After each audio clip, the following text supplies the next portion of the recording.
मेरी प्यारी बहनों, प्यारे भाइयों, सब भैया बहनी दीदी दाई मल्ला जय जोहार, नमस्कार।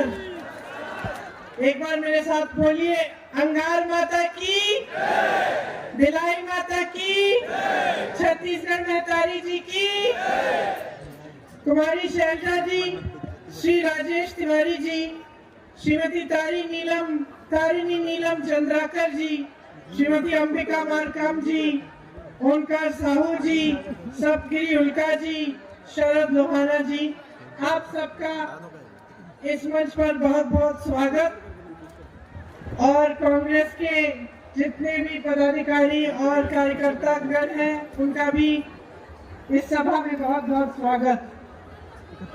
मुझे बहुत सारी बहनें दिख रही हैं, आज धूप भी है, आप काफी इंतजार कर रही हैं, इसके लिए मैं आपकी आभारी हूँ। ये महानदी की उपजाऊ धरती है कुरुद,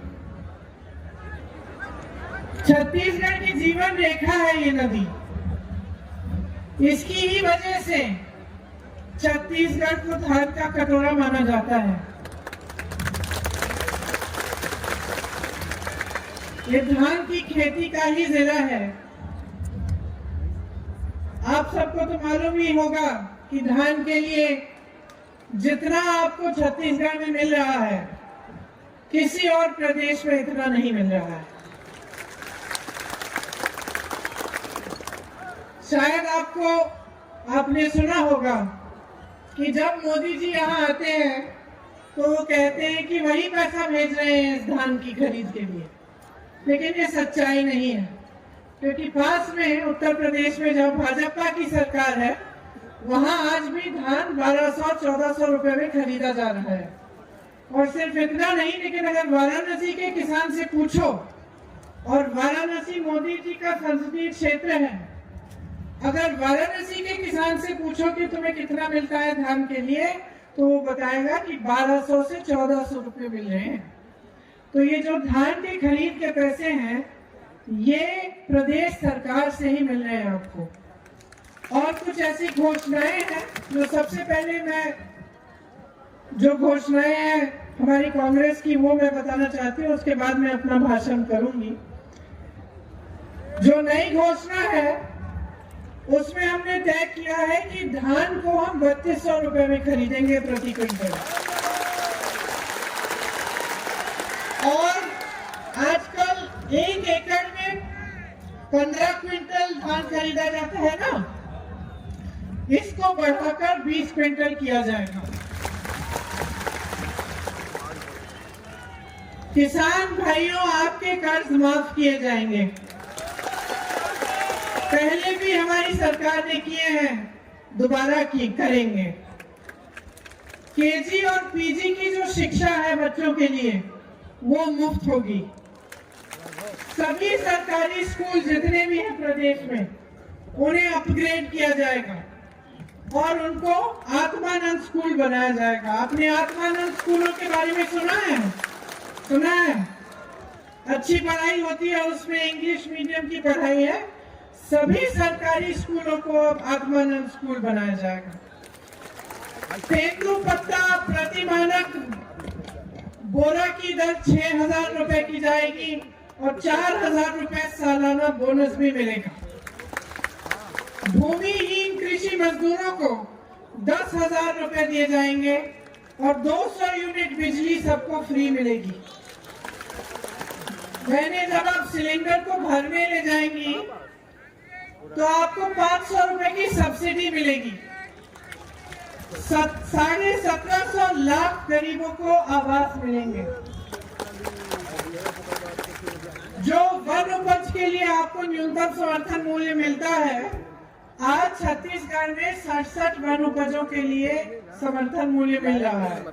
ये और कहीं नहीं होता है, यही हो रहा है आपके प्रदेश में। जो मिल रहा है उसके अतिरिक्त 10 रुपए मिलेंगे। 10 लाख रुपए तक आपका मुफ्त इलाज किया जाएगा।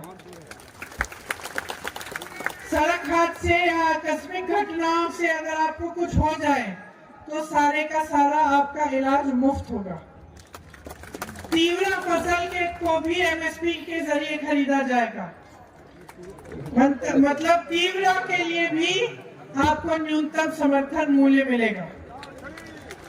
700 इंडस्ट्रियल पार्क बनेंगे, अभी तक 300 बनाए गए हैं, इनसे आपकी बहुत सुविधा होती है।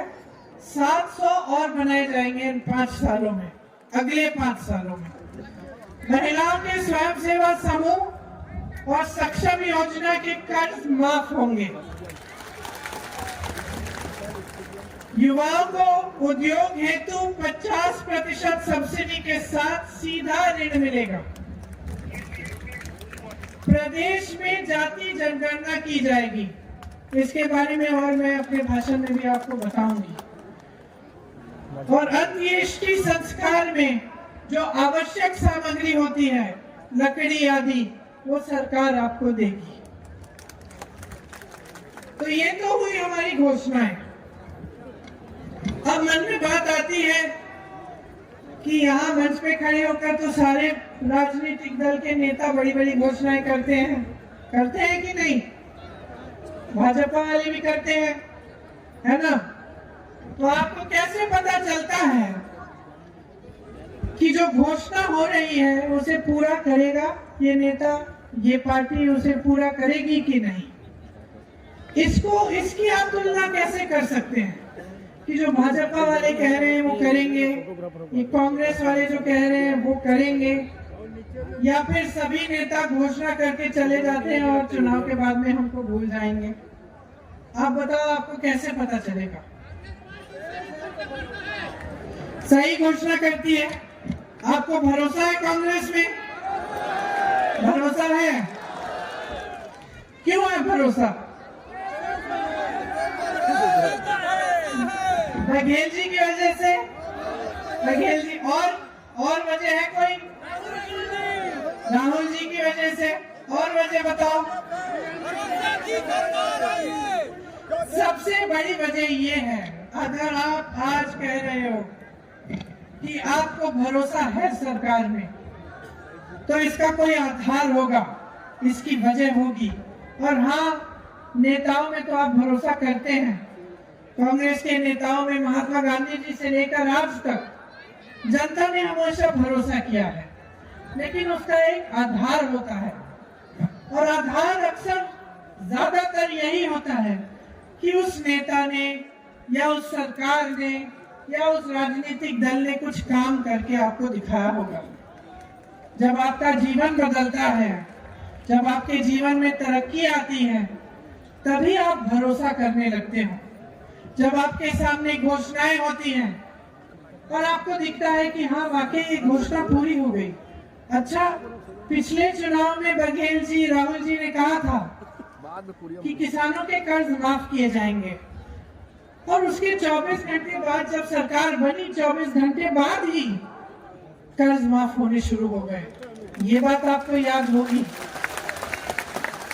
तो आप मन में सोचते हैं, अच्छा इन्होंने तो पहले करके दिखाया है, अच्छा हमारा जीवन थोड़ा सा बेहतर हो गया है।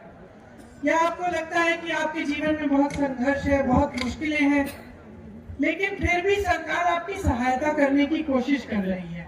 तभी आप में, आपके दिलों में श्रद्धा, भरोसा, ये भावनाएं पैदा होती है एक नेता के प्रति और एक राजनीतिक दल के प्रति। तो आज अगर हम यहाँ खड़े होकर कुछ घोषणाएं कर रहे हैं, तो उसके पीछे भी यही बात है कि हम भी आप पे भरोसा करते हैं और आप हम में भरोसा करते हैं। अब यहाँ के जो प्रत्याशी हैं, उनमें से एक प्रत्याशी ने कहा कि कांग्रेस पार्टी की विचारधारा जो है उससे जुड़ जाओ। ठीक है, अच्छी बात है। ये विचारधारा क्या है? ये कौन सी विचारधारा है जिससे हम चाहते हैं कि आप जुड़ें? इसके बारे में मैं आपको बताना चाहती हूँ कि हमारी जो विचारधारा है उसकी नींव स्वतंत्रता के संग्राम में डली, जिसमें आप सबके पुरखों ने भाग लिया। क्योंकि स्वतंत्रता का संग्राम जो था, वो सिर्फ नेताओं ने वो आजादी की लड़ाई नहीं लड़ी, वो पूरी जनता ने लड़ी। आपके जो दादा परदादा है, नाना नानियां हैं, वो भी इसमें उन्होंने भाग लिया और वो भी लड़े इस देश की आजादी के लिए। और उनकी विचारधारा क्या थी? सत्य, मतलब सच्चाई होनी चाहिए सामाजिक जीवन में, राजनीतिक जीवन में, देश के जीवन में, जनता के जीवन में सत्य की जगह होनी चाहिए। कोई नेता आपके सामने आकर कुछ झूठ बोल के चले गया, हमारी विचारधारा के मुताबिक ये गलत है। किसी नेता ने ऐसी घोषणा कर दी जो पूरा नहीं करना चाहता, लेकिन कर दी कि भाई चुनाव आ रहा है, ये हमारी विचारधारा के खिलाफ है। किसी दो भाइयों को लगा दिया या धर्म के आधार पर, जाति के आधार पर लड़ा दिया जनता को, और उसमें से राजनीतिक फायदा लिया कि भाई देखो इन दोनों धर्मों को लड़ा देंगे तो ये सारा एक धर्म हमारे लिए वोट दे देगा, हम आगे बढ़ जाएंगे, जनता जाए हार में। ये हमारी विचारधारा के एकदम खिलाफ है। हम चाहते हैं कि सब एकजुट हो, कि सब एक साथ आगे बढ़े, कि लड़ाई फूट, हम समझते हैं देखिए कि लड़ाई फूट फैलाने से नुकसान किसका होता है। आज तक आप बता दो मुझे, कहीं लड़ाई हुई, कहीं झगड़ा हुआ, कहीं दंगा फसाद हुआ और किसी नेता का नुकसान हुआ? बता दो, कोई बता सकता है? कोई ऐसा कभी ऐसा कोई हादसा हुआ जिससे नेता का नुकसान हुआ? नहीं होता बहनों और भाइयों। लड़ाइयों से, झगड़ों से, धर्म के आधार पर, जाति के आधार पर जब फूट होती है, हिंसा होती है, सिर्फ आपका नुकसान होता है। जो सबसे गरीब उसका सबसे ज्यादा नुकसान। तो ये लड़ाई झगड़ा करना हमारे विचारधारा के खिलाफ है। सबसे बड़ी बात क्या है हमारी विचारधारा में, जो गांधी जी ने कही थी? गांधी जी ने कहा था कि गांव को मजबूत बनाओ, गांव को सशक्त बनाओ, जनता का जो पैसा है, जो जनता की संपत्ति है, वो वापस जनता की जेब में डालो। सबसे बड़ा जो हमारी विचारधारा की जो सबसे बड़ी चीज है वो यही है कि ये देश जनता का है। इस देश को जनता ने आजाद किया, इस देश को जनता ने बनाया।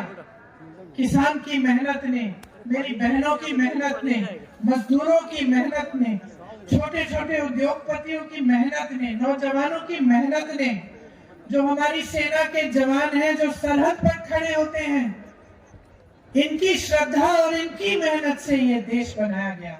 इसीलिए हमारी विचारधारा सबसे पहले ये कहती है, पूछो कि अगर छत्तीसगढ़ में मिल सकता है तो वहां क्यों नहीं, तुम्हारे यहाँ क्यों नहीं मिल सकता? यहाँ जब सरकार ने देखा कि आवारा पशु की समस्या है तो उसको सुलझाने के लिए गोठान बनाए, 10,000 गोठान बनाए। और मेरी बहनें यहाँ बैठी हैं, ये बताएंगी कि इससे आपको कितनी सुविधा मिली है। मैं ऐसी बहनों से मिली हूँ जो लाखों कमा रही हैं, सिर्फ गोठान में जो रोजगार मिला है, जो स्वयं सेवा समूह कर रही है, उसमें से गोबर खरीदा जा रहा है। जब पहली बार मैंने ये बात उत्तर प्रदेश में की तो पता है लोग हंसने लगे। मैंने कहा छत्तीसगढ़ में हमारी सरकार गोबर खरीद रही है ताकि आवारा पशु को आप घर में रखें और आप उसको गोठान में रखें और उसको संभालें और उसके गोबर के लिए आपको पैसा मिल रहा है। तो लोग हंसे मेरी बातों पे, उनको यकीन नहीं आया कि ऐसा भी हो सकता है कि एक सरकार ने इतनी गहराई से आपकी समस्या को सुलझाने की कोशिश की। उनको तो समझ में ही नहीं आई ये बात।